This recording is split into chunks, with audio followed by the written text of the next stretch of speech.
like, first of all, thank everyone for being here. And I think that the PC end of the legislative district is one of the most important things that the legislative district can do, and for all members, all of you, to be involved with, because it is truly community organizing, the grassroots of building a party. So what we would like to do, going forward from this point on, we have built our parties for this year. We are trying to add to our PC base. And in that, we are trying to form a committee. We are starting to form a committee.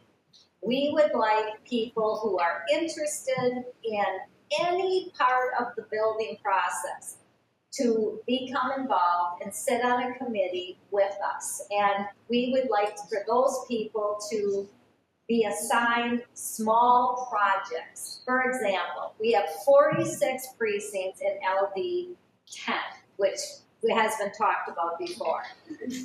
What I would like to do is look at every single precinct, look at every single mapping of that precinct, and have at least a PC in that precinct, and build from there how that particular precinct needs to be built. I will just give you an example. My precinct is almost entirely gated.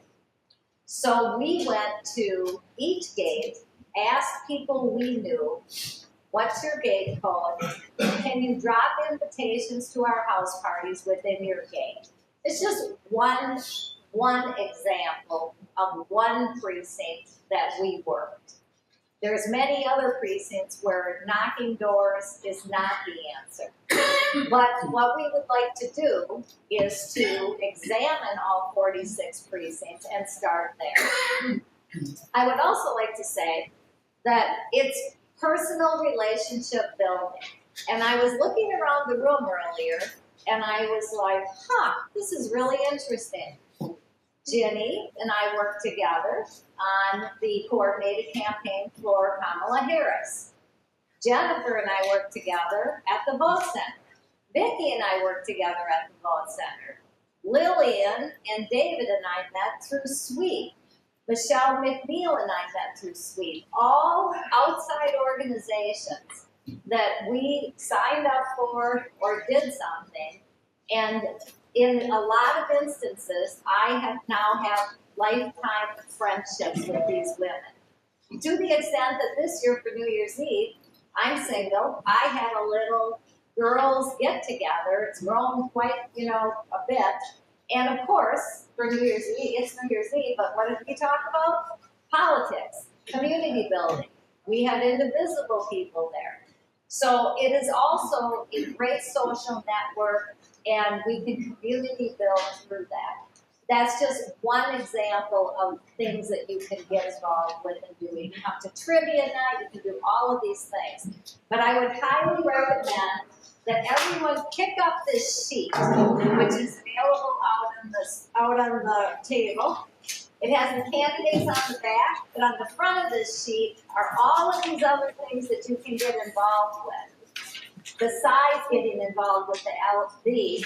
And you may also meet people that you can get involved with the LD. I also door knocked for other things like abortion, for women's health care rising, for reproductive rights.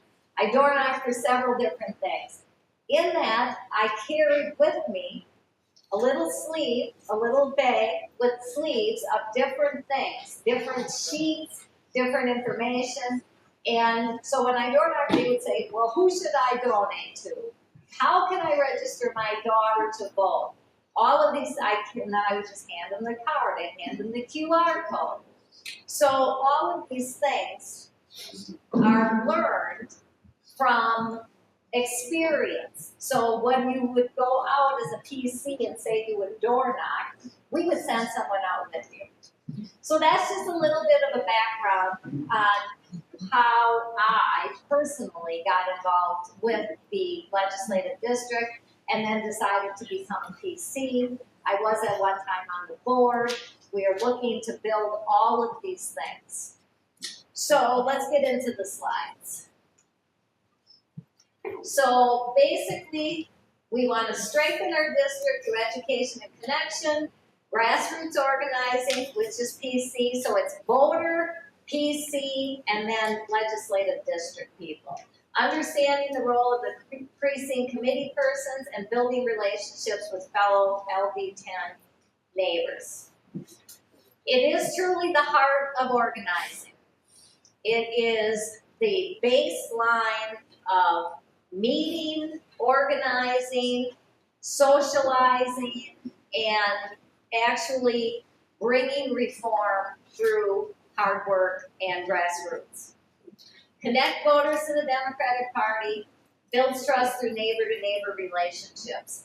Neighbor-to-neighbor relationship parties right now are huge, and they are going over super well. We had a couple of precinct parties of which we did different types of invitations and all kind of the tests, what works, what doesn't work. And for mine, we had standing room only. We actually had people leave because there was no room. So people are motivated and they're showing up. PCs organize voters, registered voters, support campaigns. So candidates will ask you to circulate petitions on their part, maybe help them with social media posts, give them ideas on how they can campaign. This is a lot of these people, this is their first campaign. They don't know. So they're looking for ideas too. Build community. Create lasting neighbor-to-neighbor connections and friend connections. Strengthen the party. Grow the party from the ground up. I will tell you, I was door knocking and I had a gentleman in one of the gates and he said, you actually have a list where'd you get this list? And I said, well, the Democratic Party supplies this. And he said, can I see that list? I said, sure, it's public information. He followed me out to my car. He gave me his email address and asked me to send it to him. He's now one of our most productive volunteers. We've had our Christmas party at his house for the last 2 years. So we knock doors, we write postcards, we share voting information, we attend the LD meetings, we can volunteer for the LD meetings. We need setup, we need registration people, especially when summertime rolls around and a lot of people bail out of Arizona. Recruit volunteers, and again, this sheet I showed you is a great way to meet people at different events and recruit them, and host neighborhood events. It could be inviting 3 of your neighbors over to your house and say, hey, I have 50 postcards. You guys want to go over and have a glass of wine and fill out 50 postcards, invite 3 people over. Or you can say, you want to come over and do 50 postcards and then we'll play a game of, spades or whatever. PCs vote on LD leadership. You get to elect the board. Party resolutions, decide what the party stands for. State committee members. If you're a PC, you can volunteer to be a state committee member and you can vote on the Democratic board for the state of Arizona. Party direction and priorities. You can set the course for Democratic strategy. I just sent an email the other day to Patty O'Neill, who is the county chair, and said, let's get going with this PC thing and have the county help us map this out and whatever. I have an entire strategic plan that we are going to work to get going with promoting PC involvement. How does it work? So the Arizona legislator's seat becomes vacant. The PCs get to nominate a precinct committee people to vote and interview the nominees' 3 candidates for seat. So this is for filling a Democratic legislative vacancy. A perfect example is Eva Birch. Eva Birch stepped down. She was elected in LD9. She stepped down. If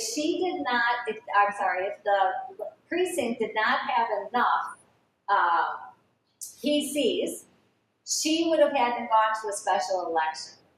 Because she had enough PCs, we, or the legislative district, I'm sorry, had enough PCs. She was, we had a special appointed election. So what, we had 3 people that came through and So the process is LD9 had enough precinct committee people that allowed them to nominate and PC people.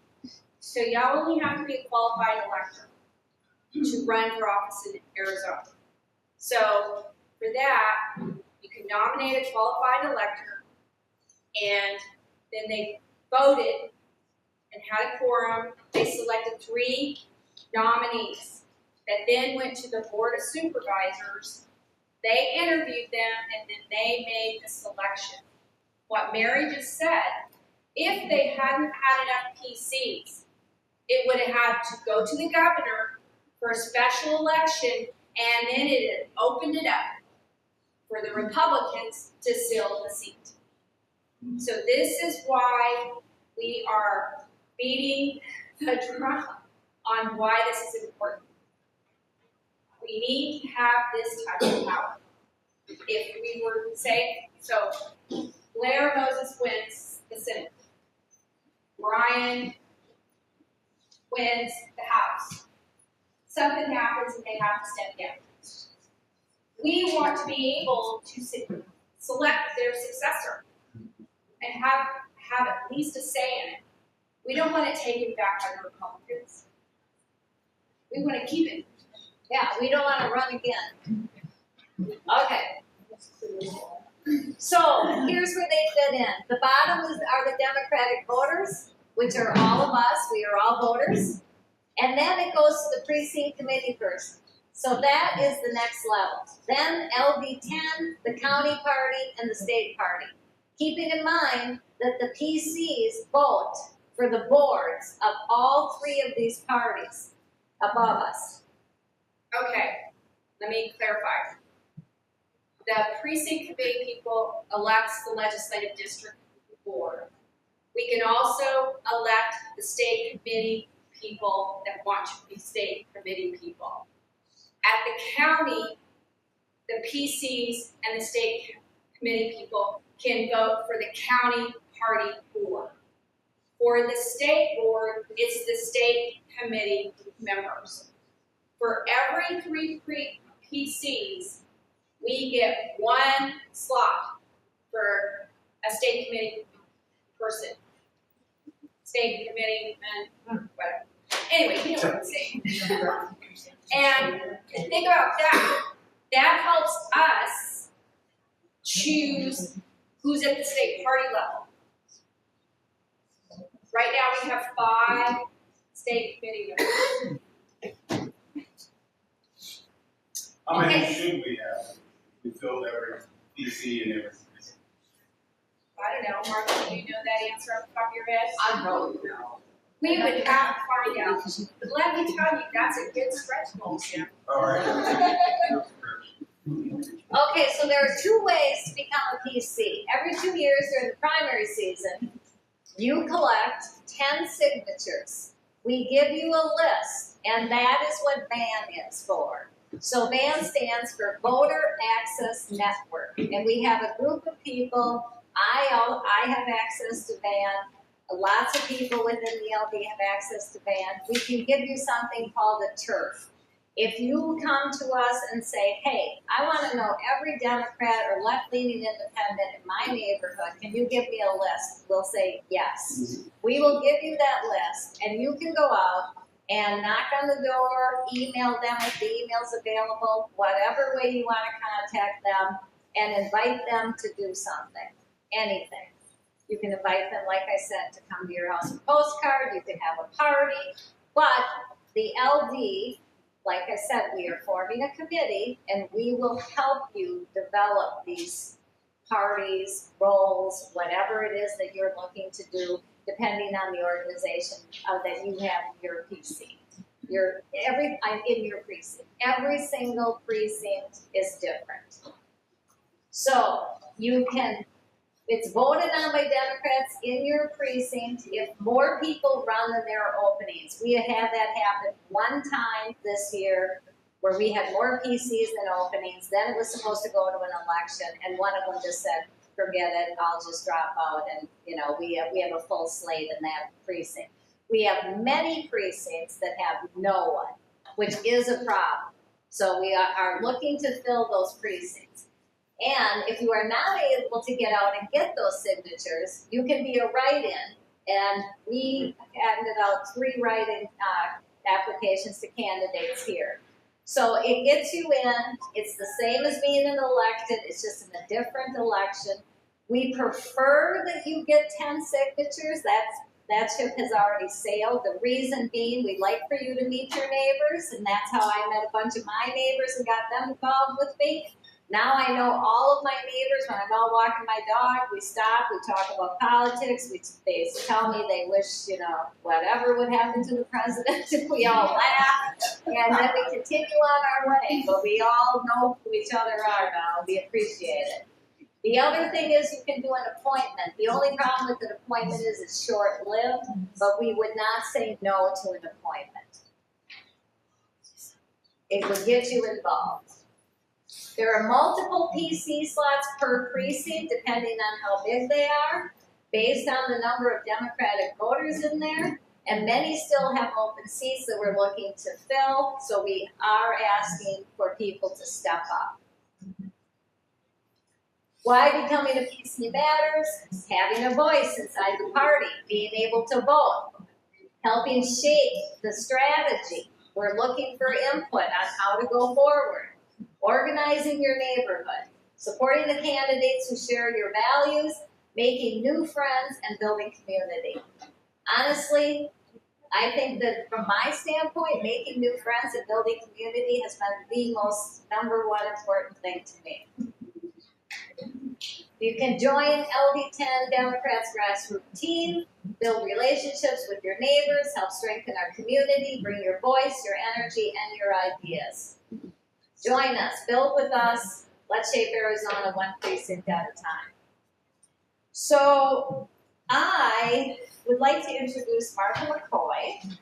So I call Martha McCoy the grand dame of PC building, community organizing within LD10. She probably has more knowledge in her head than I could ever hope to have.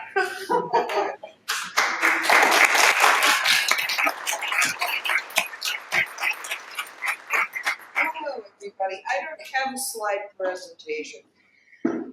I'm here to answer questions, but before I answer questions, I want to tell you a few things.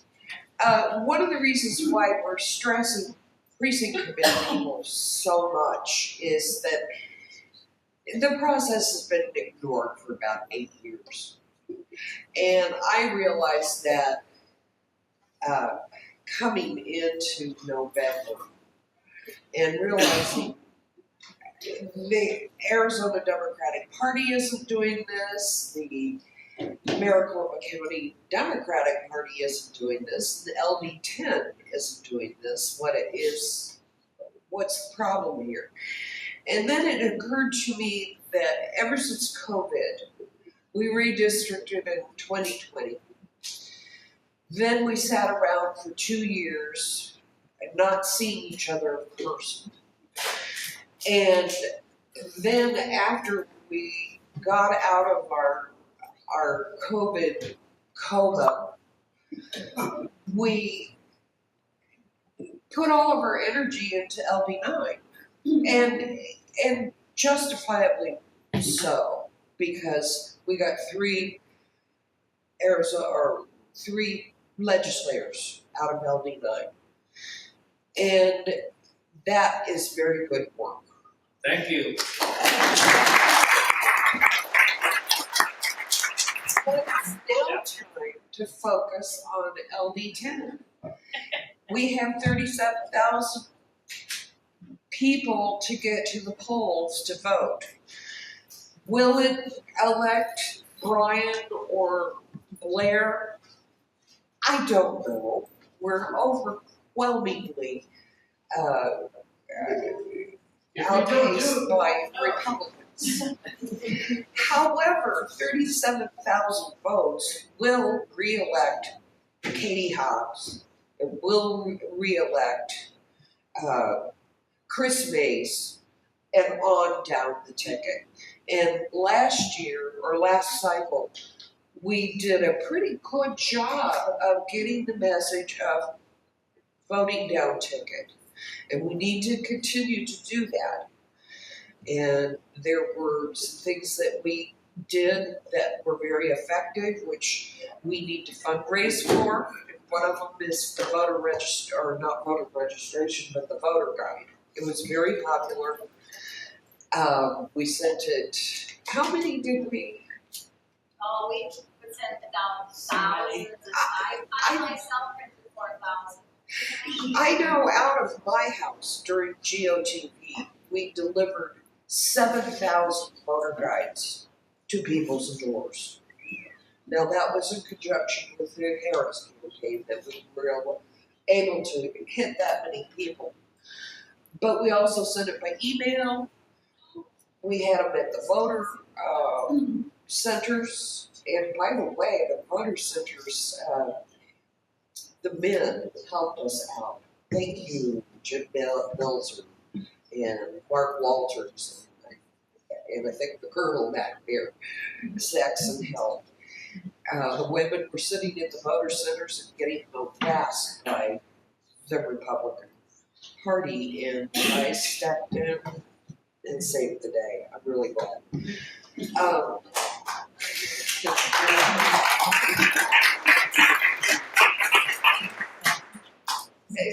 This year, one of this, we last year we were successful in getting all three of our candidates financed through clean elections. Clean elections is very important to the state of Arizona. We are one of only 2 states in the nation that has public financing for campaigns. Now it's for statewide positions only, which includes the Arizona State Legislature.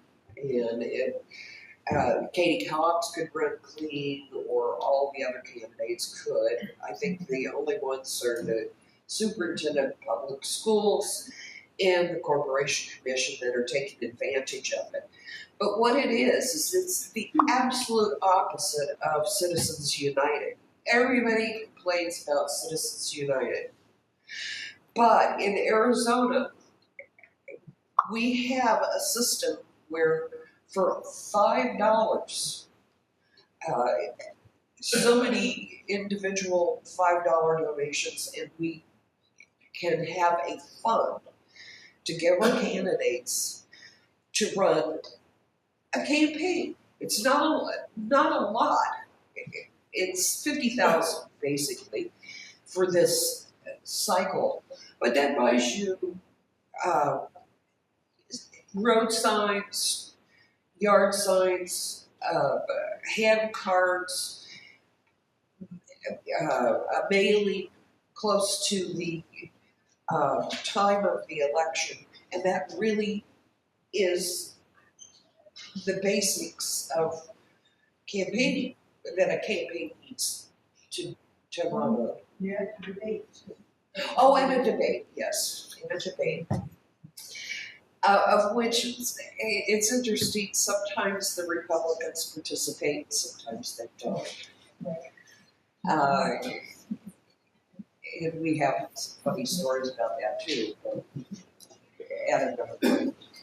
So this year, Blair got in just a short amount of time qualified for her petition signatures and her lives. And we've got another candidate, Brian Calloway, who's all of his petition signatures are in, they're good. He's solidly going to be on the ballot, and he's almost there on his 5s. I am there, I'm sure you yet. Oh, he says he's. And we have a third candidate that's very, very close to filing all of her signatures She needs more fives. And why is this important to LD10? Because with Blair, it's about $50,000. With Brian, it's another $50,000. With Helen, it'll be another $50,000. That's $150,000 that they could spend to counteract the Republican coffers, of which seem to be unlimited. So it really does help. If you haven't donated to Helen yet, get on the Secretary of State site, just get it over with, put her out of her misery, and get her on the ballot and funding. Now, we tried something different this time around to get petition signatures. We tried precinct committee meetings, and we had success, and we had some not so great success. We had 8 meetings altogether. I was hoping that we could have more, but it just didn't work out. We had, for the most part, the precinct committee meetings were designed so that the precinct committee people could get their signatures in one fell swoop. 10 registered Democrats in the same place at the same time, and it's done. And Gary, Citrus Gardens was the very first one. We went from 1 precinct committee person to 6 precinct committee people, and it worked very well. The second one was Perry Precinct, and they had about, I think, 12 registered Democrats show up, and the rest were candidates. But they filled each PC slot, and I was just ecstatic about it. The third one was Hermosa Vista at Sheila Ogier's house, and it got a little wild. I think 40 people showed up, and the candidates. So I mean, you know, she had in her house more than 50 people, and but hey, we didn't fill that one. But you know, good start. Then was INS. I saw Audrey Baum here earlier, and the INS has really turned into an interesting precinct. It's completely filled now. They had about 40 people show up to their precinct party or their precinct meeting, and they have taken on a life of their own. It's like they have monthly meetings, they've had a barbecue, they just keep coming up with new and interesting ideas to get voters engaged. And the same thing with Hermosa Vista. They just, Gary had a party a couple of weeks ago anyway. 70 people showed up to that party. I mean, so these things have organic ways of growing. Now, 70 people is impressive. Most of them are going to be smaller meetings, which is fine. So this is how we got our signatures for our candidates. The candidates love the precinct meetings because they had an opportunity to talk, and they had an opportunity to collect their files, and all was nice. We got a good start for the Mesa School Board people on these precinct meetings. We had a precinct meeting for Haas, which is a county island. It's a lower socioeconomic status precinct. Nobody but the precinct committee people showed up. But ironically, it was the largest of all the precincts in fundraising. I think the PCs themselves were a little disappointed that they didn't have attendance, so they gave big to the candidates.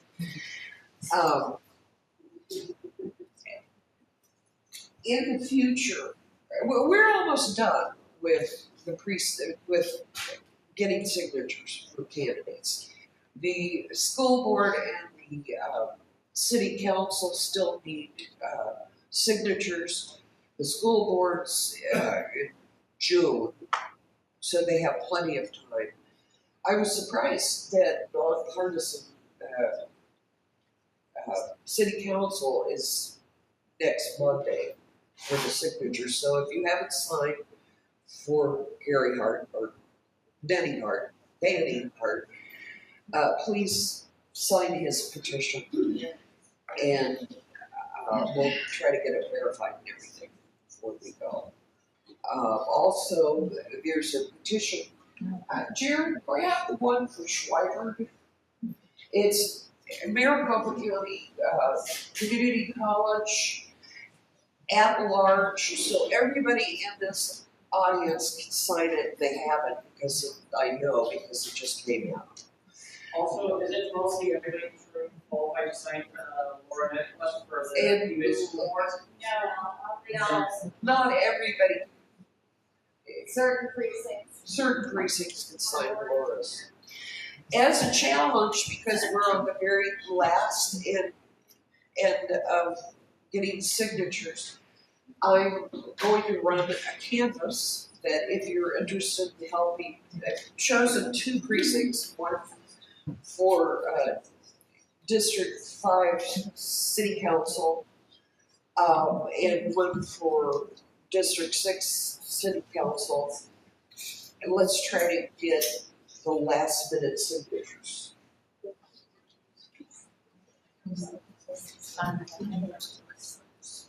Oh, okay. Oh, okay. They want me to finish this last slide. How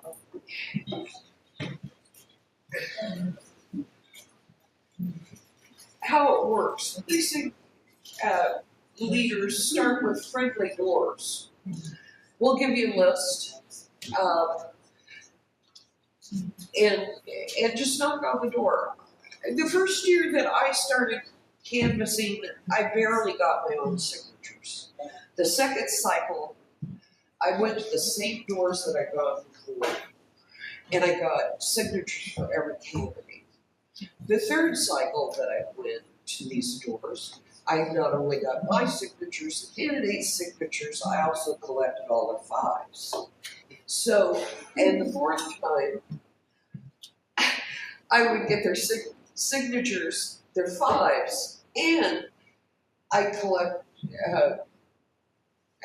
donations for other candidates that weren't running clean. So, I mean, it builds over time. Be friendly, whatever. Start with your friendly neighbors, then work toward the harder neighbors. Always be polite.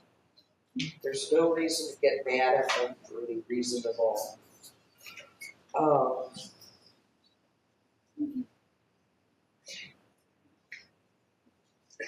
I'm having a hard time with this slide.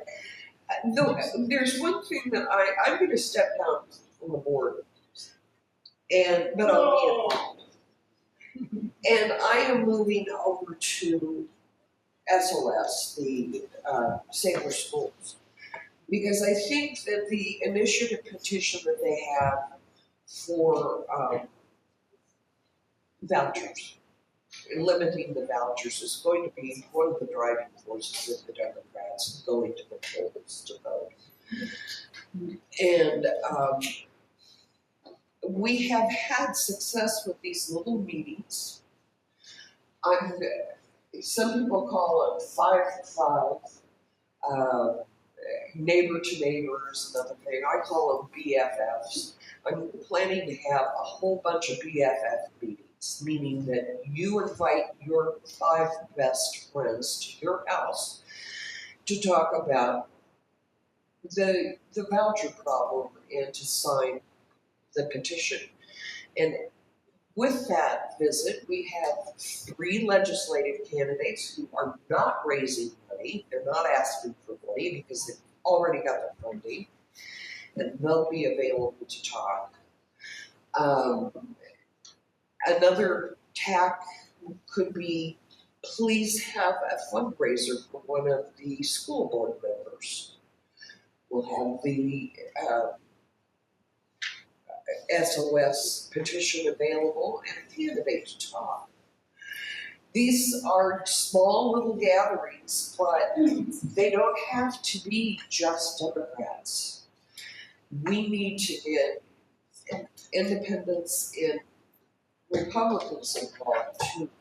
So if you're interested in having just a BFF means best friends forever, have them come, have tea at your house, and we'll do the rest. Or you will do the rest, and we can do a design on the level of participation that you'd like. But Blair got her petition signatures of 5, having these small little parties, just having your friends ask a few friends over, and it was done so quickly. I was very impressed.